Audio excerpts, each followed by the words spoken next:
It's coming up to our first Christmas in this new house, and Christmas to me means twinkly lights and lots of decorations. One of my favourite decorations is a wreath. I made one last year and it looked like this, which I really loved the design of. I picked up a few tips on how to make a wreath, but they obviously only last a year, so I'm going to need a new one.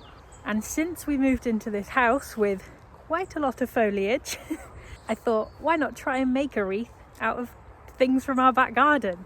So I have my basket, I've got some secateurs, and let's just go foraging for things that I could put in a wreath.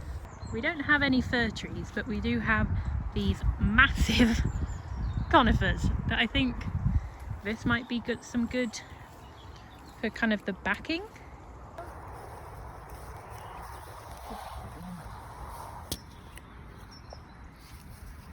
Joe just has made a good point that some leaves might die if I cut them off. So I need to find and possibly Google some things that will be evergreen, even when they're not attached to the tree. There's willow. I don't think that would be, well, I don't know. There are these red berries that might survive. Joe hasn't been filming for the last 5 minutes. We've got this much so far. You hold it. Don't press stop. Okay. I've got lots of greenery that I don't know whether it will last. Bits on the floor, it might be okay. I don't know. And then we've got quite a few kind of furry bits. We don't have a fir tree, but I think this is the closest we can get to kind of fill out the background of the wreath. This as well, which I think is a different kind of fir as well. I'll get some of that. I'll film this time. Okay, thank you.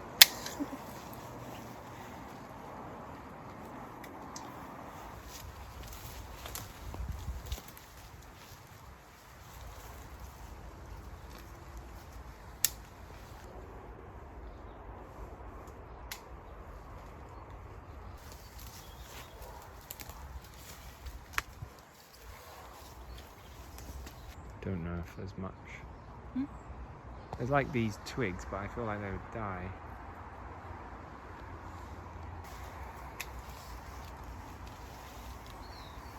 The things like these might add a little something, because I don't have any cinnamon sticks obviously growing in our garden. I have made some orange slices, which I'll show you how I made those later. Getting a good haul.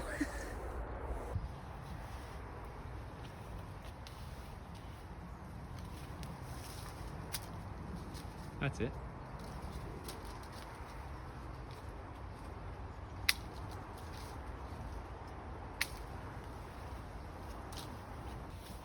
Spotted some holly. Not exactly a whole bush, but definitely get some sprigs off of that.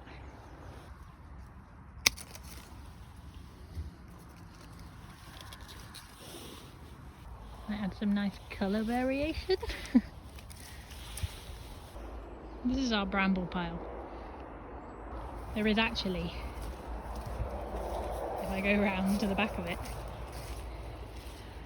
a Christmas tree. This is proper fir. I might be able to trim just a few bits off. I don't want to take too much off because it's obviously, would like to save it. That's why we've dug out the pile around it. But I might get some of these that kind of sticking out a lot further than the rest, just to get some proper pine in there. What? Yeah, I've just got some. Yeah, but there's the other one. Yeah, I'll come. Let's try the front. A few sprigs of this. Some thinner stuff. That's got berries on it. Don't know what those. Bright purple. Probably won't survive long enough on the wreath, but give it a go. We have this fir tree at the front of the garden that's, I don't think it's ever going to turn into a Christmas tree looking tree, so I can probably take off. Let's use this side.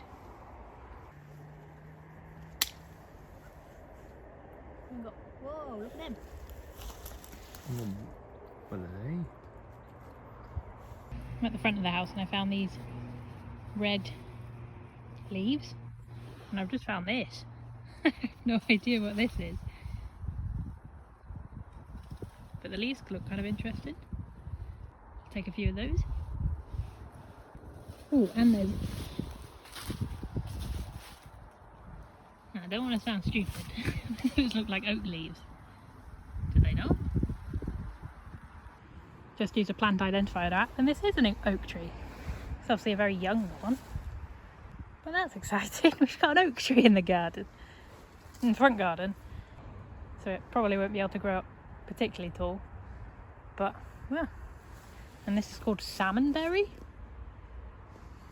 I don't know plants that well. Some more red berry stuff. Just get a few.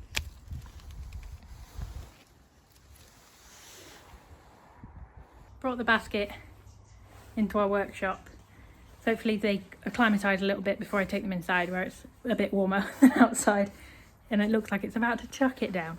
Timed that quite well. I might kind of spread them out a bit so any bugs and creepy little crawlies can find a new home. I might leave it a day or two. I think some of the leaves will just die straight away.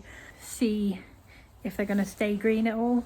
I only need them to stay green for a month over December, and hopefully we have enough here to make some sort of wreath.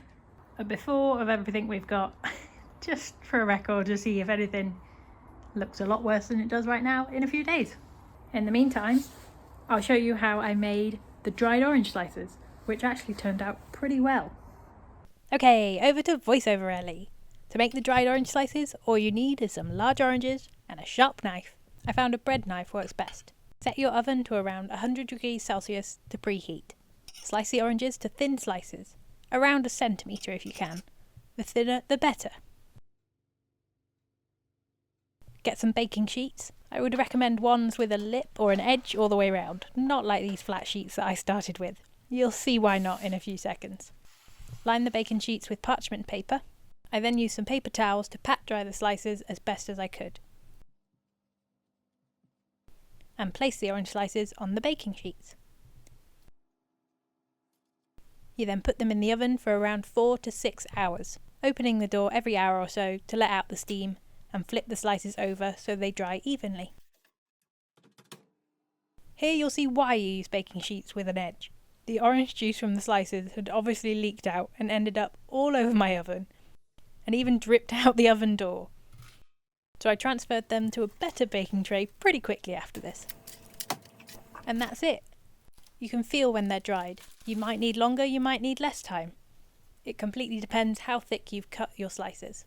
Leave them out for a few more hours so they are completely dry, and then store them in an airtight container until you're ready to add them to your wreath, or even make them into a festive garland.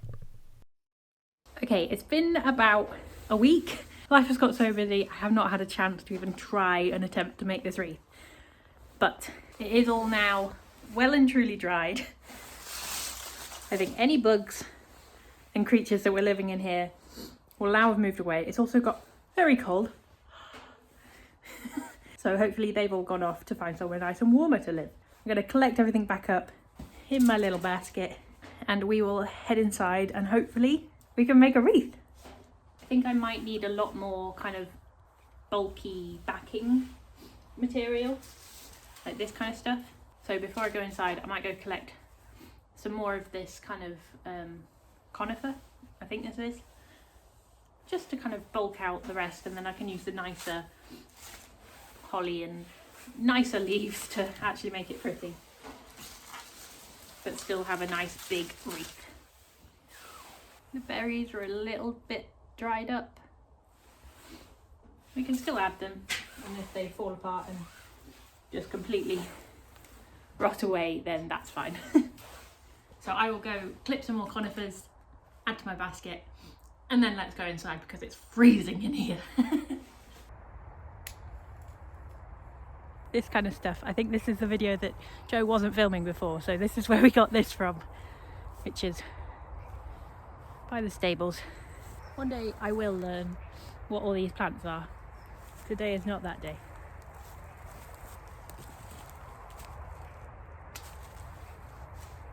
think that will be enough. Let's take this all inside and see what we can come up with.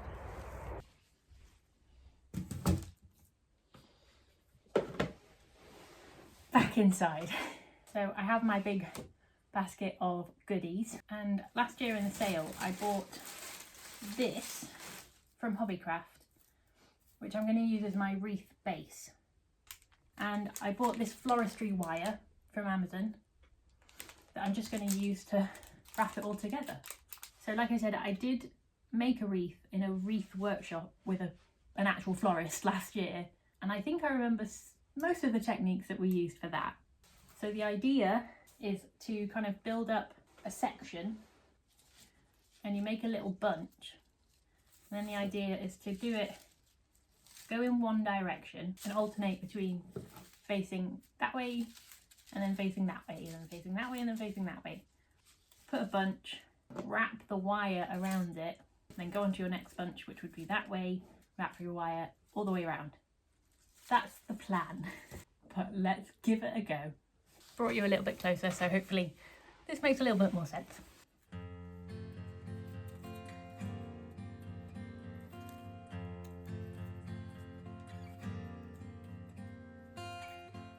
So I've just made a bunch. At this point I'm realising I don't have much, but we will try and make the best out of what we've got. So I'm going to face it up this way to start, and then we have our wire. I might just do a couple loops, kind of thread it through the wreath just to anchor it in.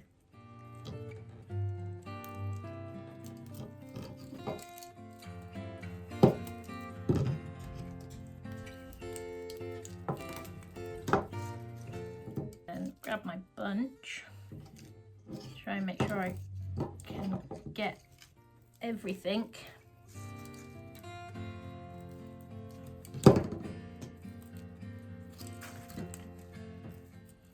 And then wrap it around just a couple times. That's the first bit done. And now to do the rest. And this one we'll do that way, going down into the wreath, and position it just a little bit away from where the first wreath is attached, so that then we can get our wire and wrap around those.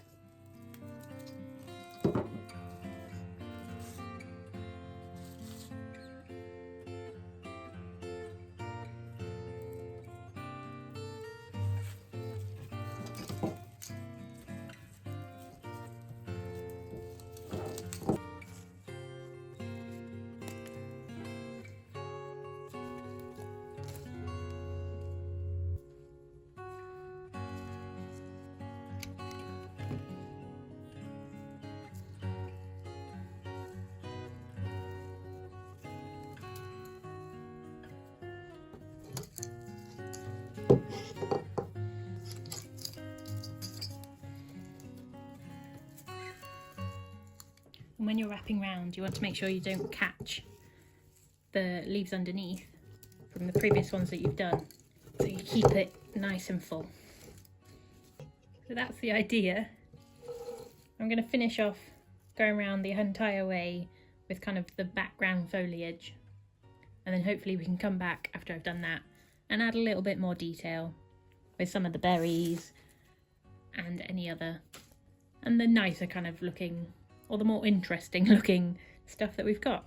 And of course we have the oranges that I've made that can just kind of hide and add a bit of more interest to it. We're nearly there, but I've just realised that I should have been putting the branches or the bunches underneath the last few so that it hides the end stick bits. But hopefully on these ones I can just hide it with foliage afterwards, but see how much neater that kind of looks than that. Hopefully that makes sense.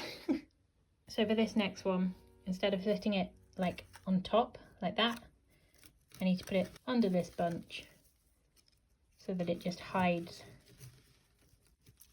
there like that. But we are almost there.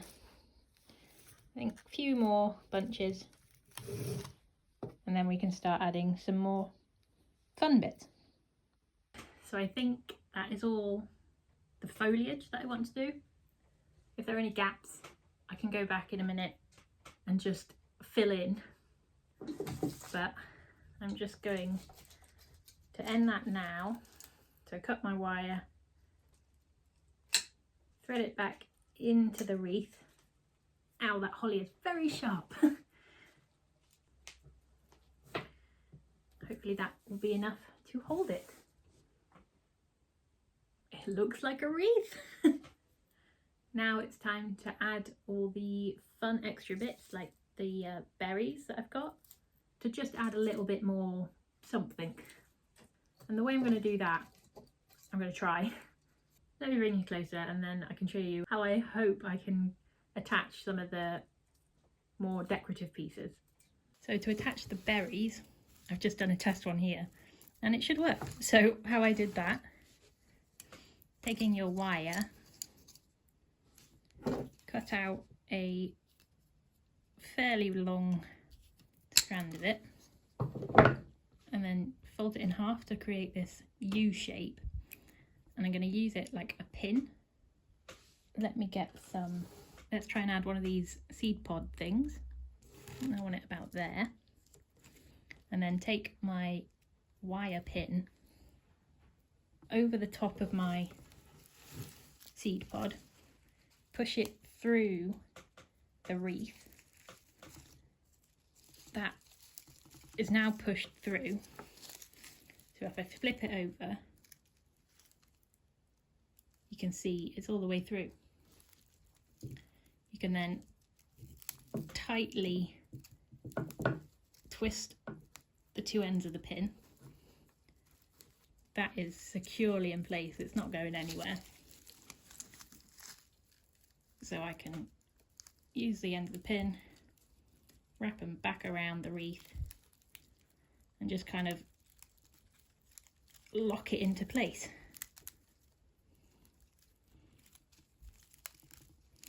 Doesn't need to be neat because this is the back. But that you can see twisted round and then pushed back through so that my seed pod is now nicely secured. Try and do that with a few more decorative bits. We're at this point. I just kept going and then I kept going and kept going. I am definitely a more is more kind of person. If you wanted to make a wreath, you can obviously put as much or as little as you want. But that, I think I am happy with all the greenery. This is going to be my top, so I'm leaving that a little bit more clear so I can add my ribbon. I might add a big bow here out of ribbon. But now I'm going to add some orange peels. So I think that will just finish it off very nicely. I don't know how many I'm going to add. To add those, I'm going to use the exact same technique of making the wire into a little pin, pinning it through and holding them in place. So I'm going to play around with a few positions of oranges. So let's pin those into place. So I am very happy with that. Added the oranges, just a few. I still have all of these oranges left. So I might end up making a garland out of them, because I think if you've dried them properly, they can last for quite a while, as in a few years. So I can make a garland and then we'll see whether or not they are dried exactly how they should be dried. So I have just gone and found all the ribbon that I possibly can find. I have lots of thinner pieces, thicker pieces that I've got. I'm thinking this, just as a big bow at the top. I'm going to use this to attach and to hang up on the door. And I think all I'm going to do is try and thread it.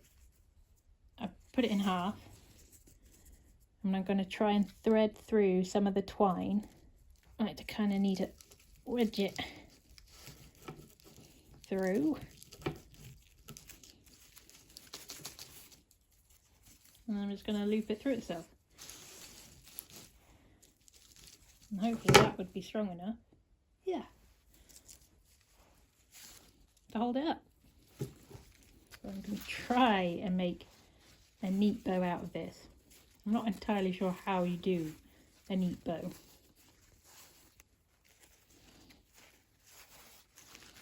Yeah, I quite like that. So we're just going to cut it off the same length. Do a little fancy triangle. And then I think using the same technique that I used for all the oranges and the other decorations, use a piece of wire, threaded around the back, and pin it through.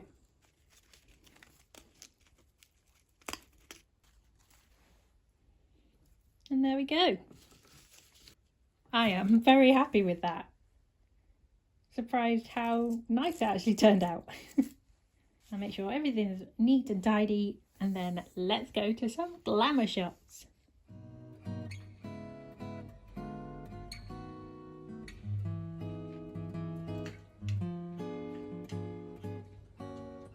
And there we have it, a Christmas wreath made entirely from my own garden.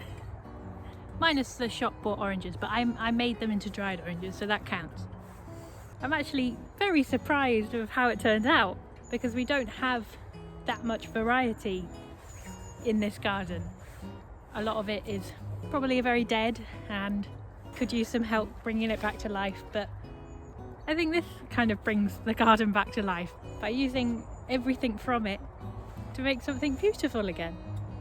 Obviously, if you don't have this much variety in your garden, then in the UK, if you're in a public park, you can forage, which includes berries and foliage like this. If you're on private land, make sure you get the landowner's permission. And if you're not in the UK, then you'll have to go check that out for yourself. And I still have a basket full of stuff I did not need as much as I got. So maybe I might invite some people round and we can all make some wreaths. But this will be very interesting to look back on next year, when I'll probably make another one and see if we've got anything new growing that might add a little bit more interest, especially some other colours. But otherwise, I think I did a pretty good job. If you make your own wreath, then please tag me on our Instagram. But this is definitely going to become a tradition for me, to make my very own wreath from my very own garden.